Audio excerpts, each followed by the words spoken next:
Fala, minha nação tricolor, sejam bem-vindos a mais um vídeo aqui no canal Meu Bahia. No vídeo de hoje a gente vai falar sobre o jogo de amanhã do Bahia na estreia da temporada no Campeonato Baiano. O Bahia entra em campo para jogar contra a equipe do Jequié, com um time alternativo, mas com o Rogério Ceni à beira do campo. Vamos falar sobre esse jogo, vamos falar também sobre o mercado de transferências. Já conto muito com o teu like no início do vídeo para você poder ajudar o canal e também o nome do Esporte Clube Bahia. Conto com a tua participação aqui nos comentários, deixando a tua opinião sobre os assuntos que a gente vai tratar no vídeo de hoje. Não se esquece de se inscrever aqui no canal se ainda não for inscrito, para poder ajudar a gente a chegar a 20 mil por aqui, você torcedor, não perder nenhum conteúdo. Meu nome é José Victor, para quem ainda não me conhece, sou produtor de conteúdo aqui do Meu Bahia e também estudante de jornalismo, e vamos começar esse vídeo para a gente não perder tempo falando sobre o jogo de amanhã. Vamos falar sobre o mercado. Eu quero começar falando sobre o mercado porque teve uma informação que saiu agora há pouco sobre a situação do volante Eric, né, do Bahia, que recebeu aí uma sondagem e tem um interesse do Atlético Paranaense por trás para tentar levar o jogador de volta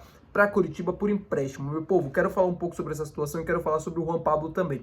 Sobre o Eric, que eu apurei, o que a gente tem para falar de informação. O Bahia não deve liberar, ponto final. O Atlético quer o jogador por empréstimo, né, quer o retorno do Eric por empréstimo, e o Bahia não tem nenhum interesse nesse tipo de negócio. Se o Atlético fosse pagar talvez até um valor maior do que o Bahia investiu para contratar o Eric na época junto ao Atlético Paranaense, aí seria uma outra conversa. Aí daria para o Bahia de fato discutir, chegar a um número e até depois vender o jogador. Agora, um empréstimo, né, de volta para o Atlético, o Bahia só sairia perdendo nessa situação. Então, Eric até então não será negociado nesses moldes, nesse tipo de negociação por empréstimo. Não é o interesse do Bahia fazer esse tipo de negócio. E em relação o que eu tenho para falar com vocês sobre o Juan Pablo, saiu agora há pouco, né? Agora há pouco não, nos últimos dias, mas saiu várias informações também hoje sobre essa situação dele, o que aconteceu, o Corinthians tentando contratar, oferecendo o dobro do salário. O Bahia já anunciou a renovação contratual dele, e eu fui atrás de bastidores acerca dessa situação,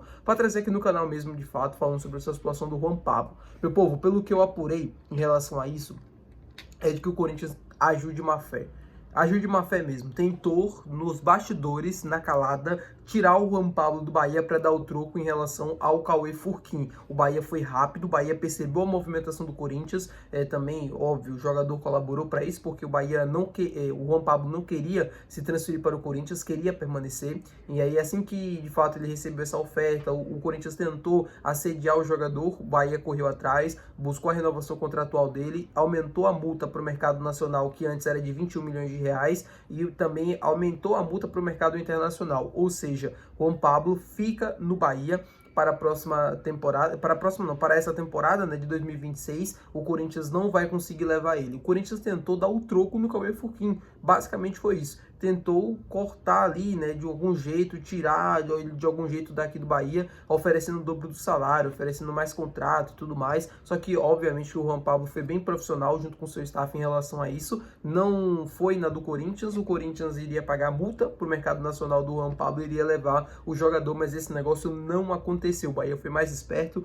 e conseguiu impedir que isso acontecesse, coisa que o Corinthians não conseguiu fazer com o Cauê Furquim. Eu sei que é uma oportunidade, eu sei que o Bahia, de fato, né, a multa do Juan Pablo era ali acessível para um clube brasileiro, entre aspas, hoje em dia. Então eu sei que o Corinthians estava no seu direito, mas o Corinthians, o que claramente, quer dizer, no seu direito, entre aspas, o que o Corinthians claramente tentou fazer foi tirar o jogador do Bahia à força, igual o Bahia fez com o Cauê Furquim. No caso do Cauê Furquim, ele quis vir para cá. No caso do Juan Pablo é completamente diferente, porque ele não quis ir para a equipe do Corinthians, tá bom, meu povo? Claro, informação para passar para vocês sobre o atacante Gilberto, ídolo da nação tricolor, ídolo de alguns, né? Ele é meu ídolo, não sei se é o seu, mas enfim, ele é o meu ídolo, um dos meus ídolos do Bahia, né, mais recentes. O Gilberto deixou o Juventude no final da temporada passada, deu uma entrevista, né, uma bela entrevista ao canal SBTV do meu amigo Neto, e aí ele falou sobre vários temas e tal, e falou até um pouco sobre retorno. Não deve acontecer, o Gilberto, se voltar para o Bahia algum dia,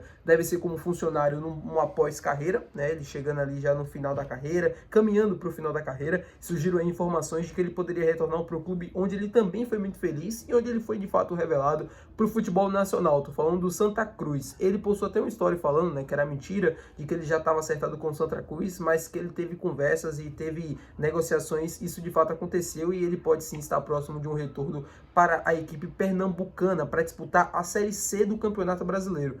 Vejam, né, não é somente assim, o Gilberto, apesar da idade, ainda tem fôlego para jogar uma Série A de Campeonato Brasileiro ou pelo menos uma Série B. Ele tem ainda muito nível para a Série B ou para a Série A do Campeonato Brasileiro. Então o Santa Cruz, se de fato conseguir concretizar essa negociação, vai ter nas mãos, né, um centroavante de pelo menos Série A do Campeonato Brasileiro para jogar a Série C. Ele com toda a certeza do mundo deve mostrar por que é um dos melhores atacantes do futebol brasileiro dos últimos anos. Falar agora com vocês sobre o jogo de amanhã contra o Jequié. Bahia entra em campo para estrear finalmente na temporada de 2026. Jogo contra o Jequié amanhã na Arena Fonte Nova. E, meu povo, o Bahia deve utilizar um time alternativo para esse jogo, tá? Alguns jogadores da base, né, a maioria da base, e alguns jogadores também que estão com pouca minutagem do elenco principal. Dentre eles, o goleiro João Paulo. Vai ser um bom teste para ele amanhã. Assim, bom teste, eu exagerei. Ele vai jogar contra o Jequié, não deve ser tão exigido e tal. Mas assim, é importante para ele ganhar ritmo de jogo depois de muito tempo parado, depois de poucas partidas realizadas.